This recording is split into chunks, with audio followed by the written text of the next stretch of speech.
Hello everyone, and welcome back. Did you know that the word chips in England means fries, but in America it means crisps? English isn't just one language. It changes depending on where you are in the world.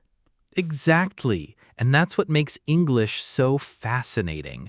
When you learn English, you're not only learning grammar and vocabulary, you're also learning culture, habits, and ways of thinking.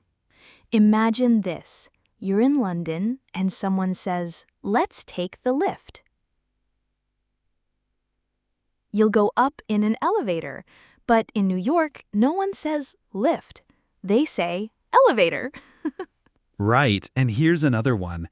In the UK, they go on holiday. In the US, they go on vacation. Same idea, but different words. That's why learning these differences is so powerful. It helps you sound natural, understand native speakers, and feel confident when you travel or chat online. And here's the good news. You don't need to memorize every single difference. What matters is practice, listening carefully, and enjoying the process. So today, we'll explore these fun differences together. British English, American English, and even global English that people everywhere use. You'll see that English is flexible, living, and always changing. And once you understand that, learning becomes easier and a lot more fun. Let's start with everyday objects, because that's where differences show up the most. For example, in the UK, people say trainers, but in the US, they say sneakers. Repeat after me.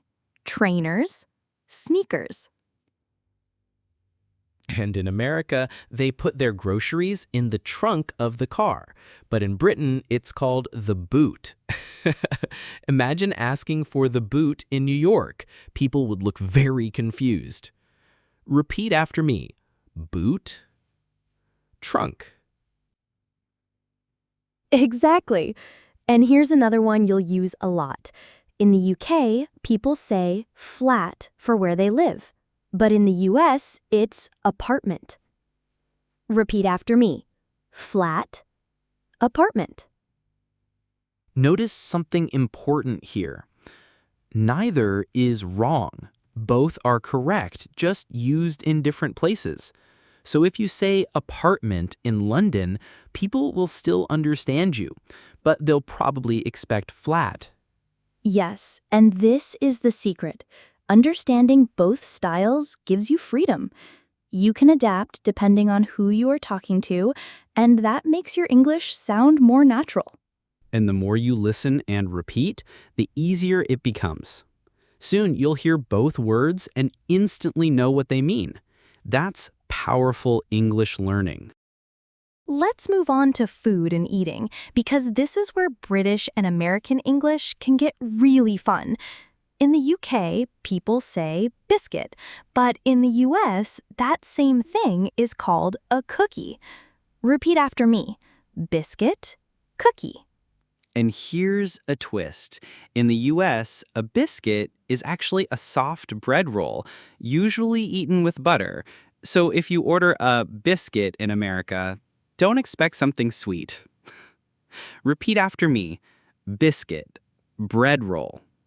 Another one you'll hear often is crisps in the UK and chips in the US. But then in the US, chips are what the British call fries. Repeat after me. Crisps, chips, fries. Exactly. So if you're in London and you order chips, you'll get what Americans call fries.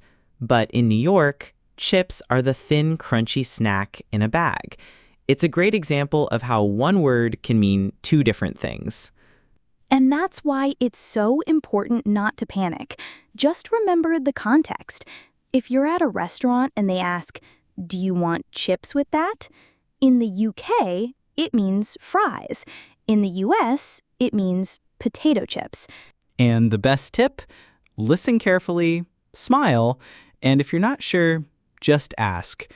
People love explaining their words, and you'll learn even faster that way. Now let's explore travel and daily life, because here is where the differences between British and American English really shine. For example, in the UK, people say holiday when they mean what Americans call a vacation. Repeat after me. Holiday. Vacation. That's right. And here's a fun detail. In the US, holiday usually means a special day, like Christmas or Thanksgiving. But in the UK, if you hear someone say, "I'm on holiday," they mean they're taking time off and probably traveling somewhere. And let's not forget transportation. In Britain, people go to the petrol station to fill their cars. But in America, they say gas station. Repeat after me. Petrol station? Gas station. Imagine if you say, "I need gas" in the UK. People might give you a funny look because it sounds very different. But in the US, it's perfectly normal. Another travel word, the underground or the tube in London, is the subway in New York. Repeat after me. Underground, tube, subway. And speaking of subways, in the UK, if you say subway, it often means an underground walkway for pedestrians, not a train. That's another great example of global English playing tricks. Here's another one I really like. Lift in British English and elevator in American English. Repeat after me. Lift, elevator. Yes, and don't forget car park in the UK versus parking lot in the US. Small differences, but they can make conversations confusing if you're not ready for them. And that's why practicing both versions is so helpful. Imagine you're traveling to London and someone says, "The lift is over there." Or you're in Los Angeles and someone says, "Take the elevator." If you know both, you'll never feel lost. Exactly. The more of these small pairs you know, the more natural and confident you'll sound anywhere in the world. Let's move into everyday life. School, clothes, and home. These are words you'll hear all the time, so knowing the British and American versions is super useful. For example, in the UK, students study at secondary school. In the US, that's high school. Repeat after me. Secondary school, high school. Exactly. And after that, in Britain, students go to university. In the US, most people say college. But here's the trick. In America, college and university usually mean the same thing. That's a good one. And what about school subjects? In the UK, you might hear maths with an S at the end, but in the US, it's just math. Repeat after me. Maths, math. I remember a British friend saying maths in New York, and people thought she was making a mistake. But she wasn't. It's just British English. Now, let's talk about clothes. In the UK, people wear trainers for sports, but in the US, those are called sneakers. Repeat after me. Trainers, sneakers. And this one is really important. In the UK, pants means underwear. But in the US, pants means trousers. So if you're in London, you say trousers. Repeat after me. Trousers, pants. Yes, don't get confused. Imagine saying, "I like your pants," to a British person. They might be very surprised. That's true. And one more clothing difference. In the UK, they say jumper for a warm top, but in the US, it's usually sweater. Repeat after me. Jumper, sweater. Great! Now let's finish this part with home vocabulary.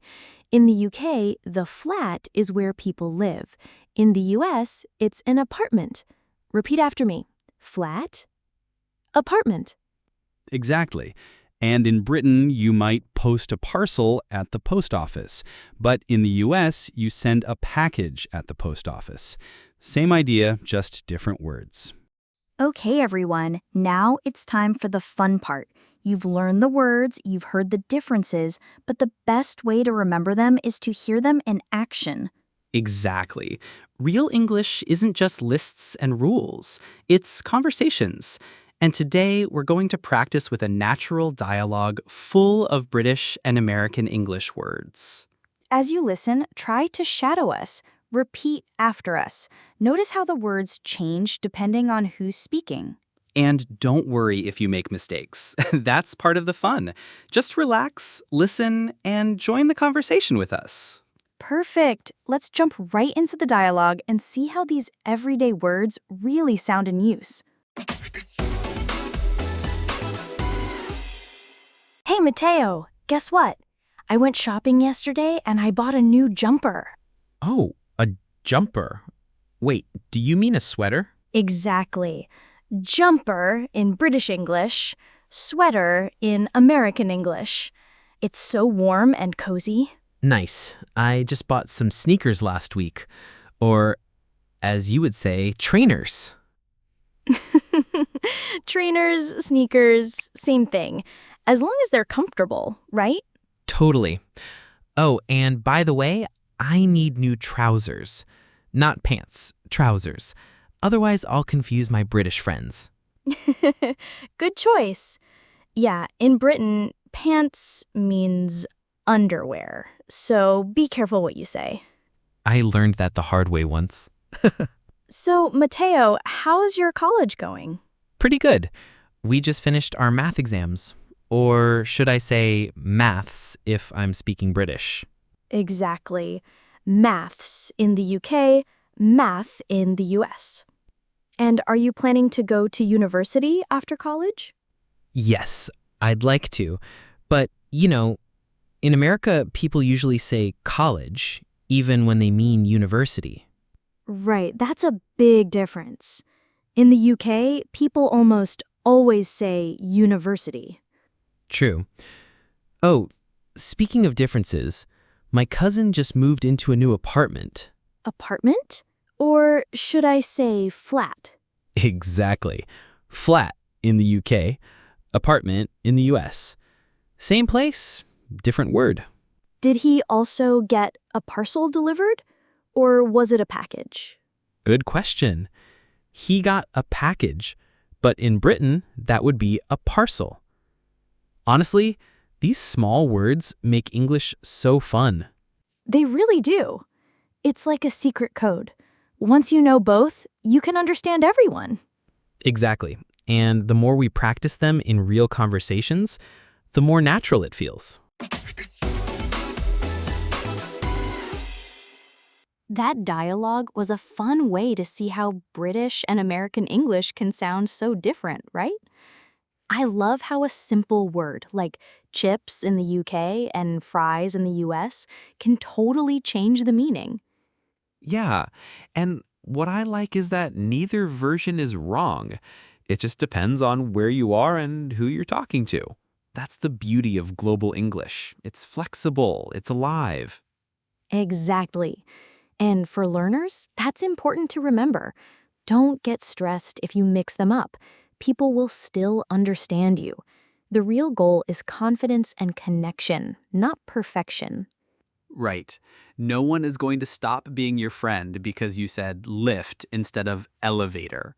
In fact, it can be a fun conversation starter. Oh, yes. You can even ask, do you say elevator or lift? That way, you not only learn, but you also keep the conversation going. And that's the secret. Use these differences as a chance to connect with people from different places. Don't be afraid of them. Enjoy them. All right, let's quickly recap some of today's useful words and phrases. We saw how chips in the UK means fries in the US, and how crisps in the UK are chips in the US. And don't forget lift in British English, which is elevator in American English. Both are correct, just different styles. We also mentioned flat for an apartment in the UK, and how in the US, people usually just say apartment. These small differences can seem confusing, but they're actually really fun. They make English richer and more colorful. So here's a little challenge for you. Try using one British and one American phrase this week in your daily English. See how it feels. And remember, every time you practice, you're not just learning words, you're building confidence. Thanks for joining us today. Keep listening, keep practicing, and we'll see you in the next episode. Take care, everyone.